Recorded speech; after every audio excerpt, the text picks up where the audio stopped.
আপনি কি এই ব্যাপারটা নিয়ে আপনার যে জোট সঙ্গী বা জোটের অন্যান্য নেতৃবৃন্দের সঙ্গে আপনি কথা বলেছেন, জামায়াতের আমির, এনসিপির যিনি আহ্বায়ক আছেন, তাদের সাথে কি আপনাদের এটা নিয়ে কথা হয়েছে? এত ডিটেলস কথা বলার সুযোগ হয় নাই, বা বলতে পারেন যে আমার ব্যক্তিগত বিষয় তো, হুম আমি ব্যক্তিগত চাওয়াটাকেও যেরকম খুব বড় করে দেখি নাই নির্বাচনের আগে এবং এই জোট হওয়ার ক্ষেত্রে, এবং ঠিক এটার পরেও আমি আমার ব্যক্তিগত জায়গা হওয়ার কারণে বলেছি, হুম তো ঠিক অন্যদের কাছ থেকে প্রত্যাশিত সেই রেসপন্সটা আমি পাই নাই।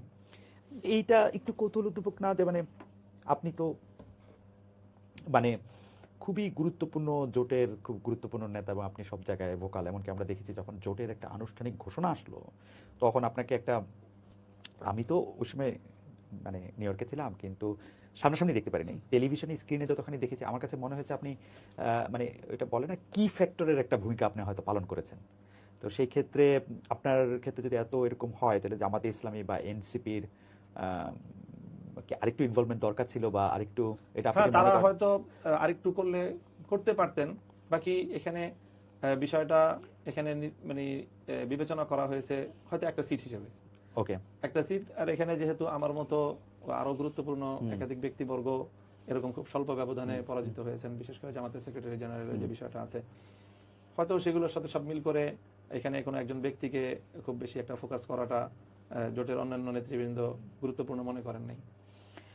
আমি এখানে কিছু তো যারা প্রশাসনিক কর্মকর্তা, হুম, যারা এটার সাথে জড়িত ছিলেন, তাদের কিছু লোক এবং সরাসরি এখানে সেনাবাহিনীর একটা প্রত্যক্ষ সরাসরি ইনভলভমেন্ট ছিল ইঞ্জিনিয়ারিং এর সাথে, হুম, এবং সেইভাবেই সেনাবাহিনীর নেতৃত্বেই মূলত আমার এই আসনে ইঞ্জিনিয়ারিংটা হয়েছে। এটাকে আপনি আগে প্রেডিক্ট করতে পারছিলেন যে এরকম কিছু হবে? হ্যাঁ, সেই আশঙ্কাটা আমার আগে থেকেই ছিল, আশঙ্কা আগে থেকে ছিল? আগে থেকেই ছিল।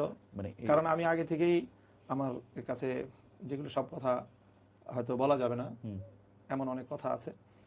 সেনাবাহিনীর আকাঙ্ক্ষা ছিল যেন আমরা বিএনপির সাথে এলাই করি। হুম আমি সঙ্গত কারণে নানা হিসাব নিকাশে সেটা আমি করতে পারি নাই। হুম করতে না পারার কারণে তাদের একটা ক্ষোভ আমার প্রতি ছিল, ব্যক্তিগত আমার প্রতি, হুম এবং সেই ক্ষোভের জায়গা থেকে এবং হয়তো আরো হুম দেশের বাইরের যে সকল শক্তিগুলো আমাদের বাংলাদেশের ইন্টারনাল রাজনীতিকে নিয়ন্ত্রণ করে বা প্রভাব অনেক বেশি যারা সৃষ্টি করে, তারাও অনেকে ব্যক্তিগতভাবে আমাকে চায় নাই হুম যে আমি ঠিক ওই জায়গাটায় প্রতিনিধিত্ব করি।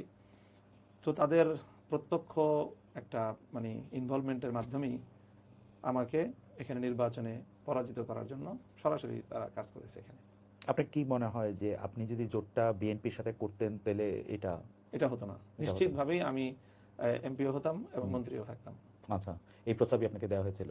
এটা মানে এমন ছিল আমার কাছে অফার। তো খুবই মানে আমি কি বলবো যে ঢাকার অন্যান্য আসনেও কি এরকম হয়েছে বলে আপনার কাছে খবর আছে? ঢাকার অন্যান্য আসনের ব্যাপারে এই ধরনের তীব্র খবর নাই, শুধু ঢাকা ৮ আসনের ব্যাপারে হুম আমরা যেটা আশঙ্কা করি যে ঢাকা ৮ আসনের বিষয়টাতেও অনেকটা এরকম ভাবে মেকানিজমের মাধ্যমেই ফলাফলটা নির্ধারণ করা হয়েছে।